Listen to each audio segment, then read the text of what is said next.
जय हिंद। आप सभी का स्वागत है बीएसएस ऑनलाइन में। आज के इस वीडियो में हम लोग सौर परिवार के मुखिया के बारे में जानेंगे, यानी सन सूर्य के बारे में।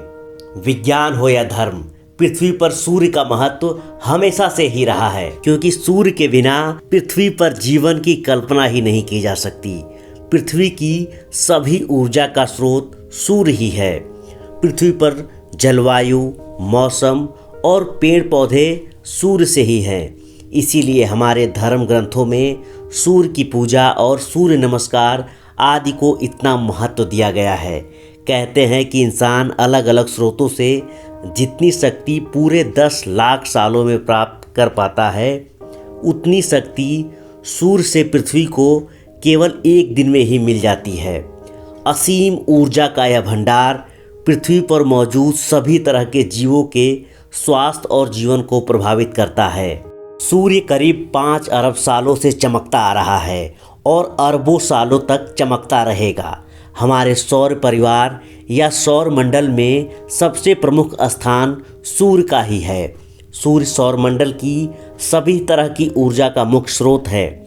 वैज्ञानिकों के अनुसार पूरे सौर मंडल के पदार्थों का लगभग 99.8% भाग केवल सूर्य से ही बना है।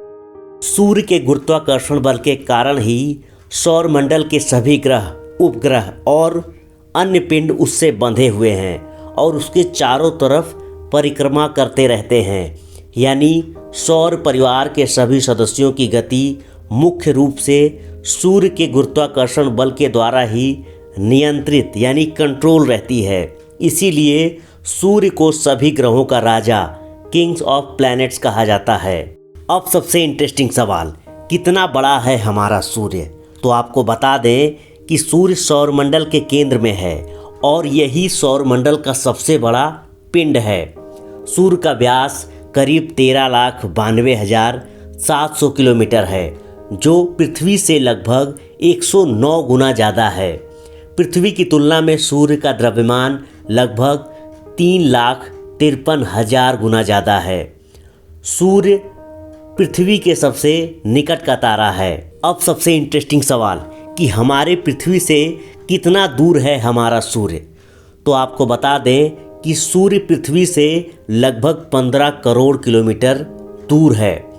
3 लाख किलोमीटर प्रति सेकंड की तेज रफ्तार से चलते हुए सूर्य के प्रकाश को पृथ्वी तक पहुंचने में लगभग 8 मिनट 20 सेकंड का समय लगता है, जबकि पृथ्वी से दूसरे नज़दीकी तारे यानी प्रॉक्सिमा सेंचुरी से प्रकाश को पृथ्वी तक पहुंचने में करीब 4.22 साल लग जाते हैं। धरती तक सूर्य की जितनी ऊर्जा पहुंचती है, उसमें से करीब 30% ऊर्जा बीच में ही समाप्त हो जाती है। सूर्य से निकली ऊर्जा का एक बहुत छोटा सा हिस्सा ही पृथ्वी तक पहुंच पाता है। उसमें से 15% अंतरिक्ष में चला जाता है।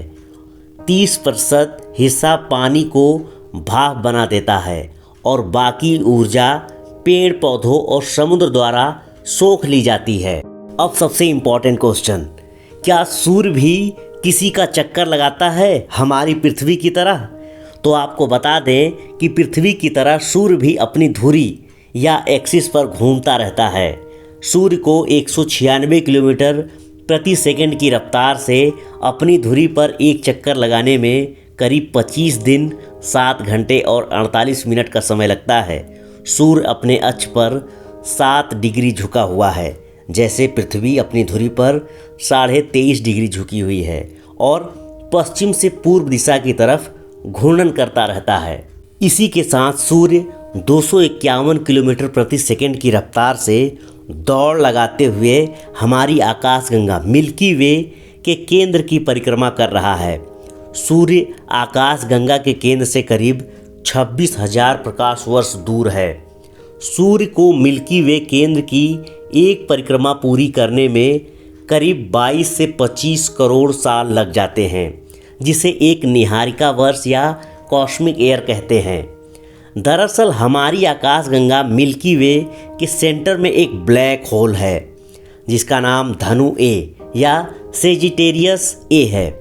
इस ब्लैक होल का द्रव्यमान सूर्य से 4 मिलियन गुना ज़्यादा है और इसका रेडियस यानी त्रिज्या लगभग 12 करोड़ किलोमीटर है।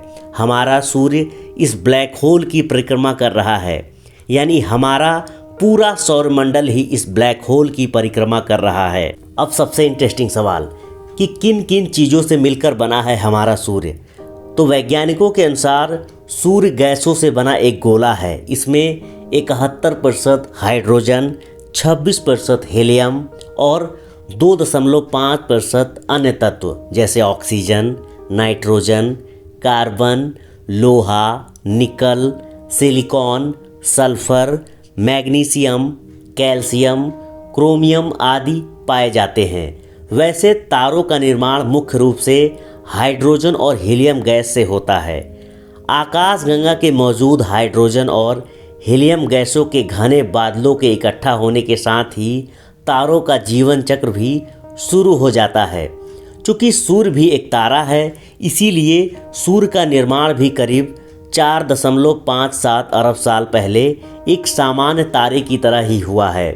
वैज्ञानिकों के अनुसार सूर्य अभी अपनी शुरुआती अवस्था में है।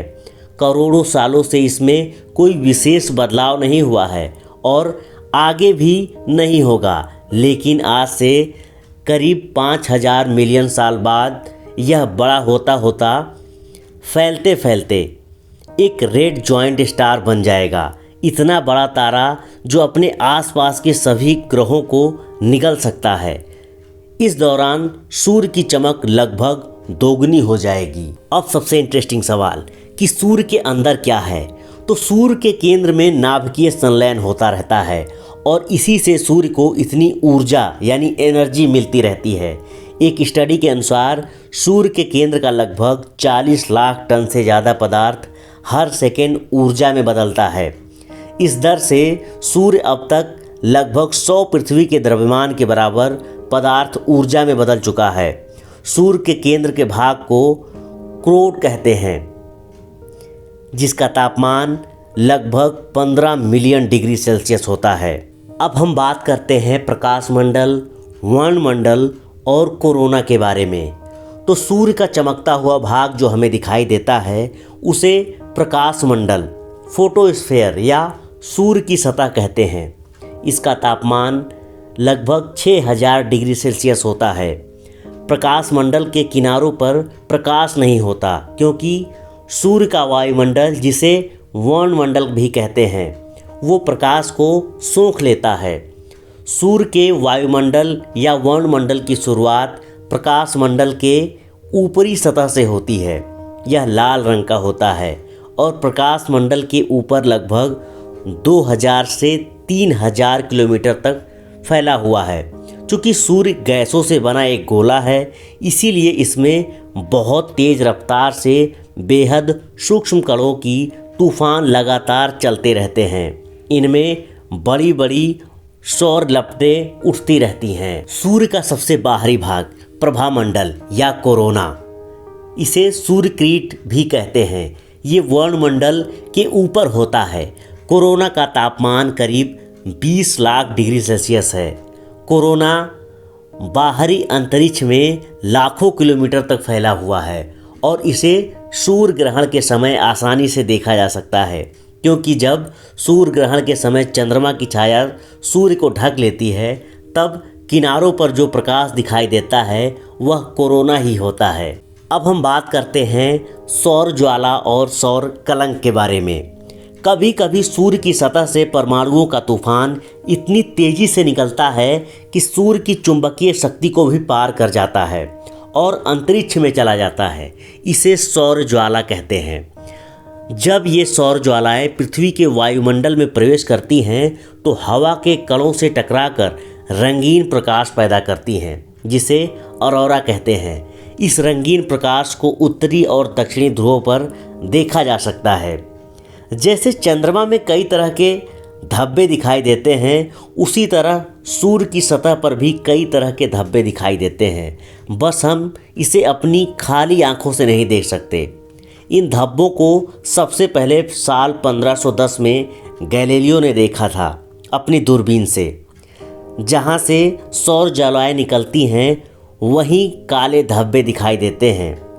इन्हें सौर कलंक कहते हैं। सूर्य के बाकी हिस्सों की तुलना में ये धब्बे वाले भाग ठंडे होते हैं, जिनका तापमान लगभग 1500 डिग्री सेल्सियस होता है।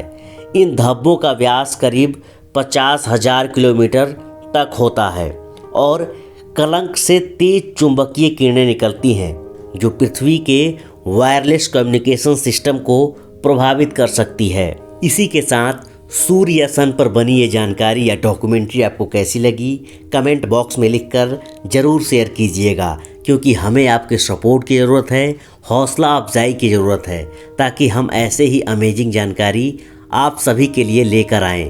तो सूर्य के बारे में तो बहुत सारी जानकारियाँ मिली। आगे आपका कोई सवाल हो या टॉपिक हो जिस पर आप जानकारी चाहते हैं तो हमें लिख भेजिए। साथ ही साथ जितने लोग हमारे साथ जुड़े हैं BSS ऑनलाइन पर, उन सभी से रिक्वेस्ट है कि ऐसी जानकारी के लिए इस चैनल को सब्सक्राइब कर बेल आइकन को प्रेस करना बिल्कुल ना भूलें। मिलेंगे और जल्द ऐसी जानकारी के साथ। तब तक के लिए अपना सपोर्ट और प्यार बनाए रखिए BSS ऑनलाइन के साथ। धन्यवाद।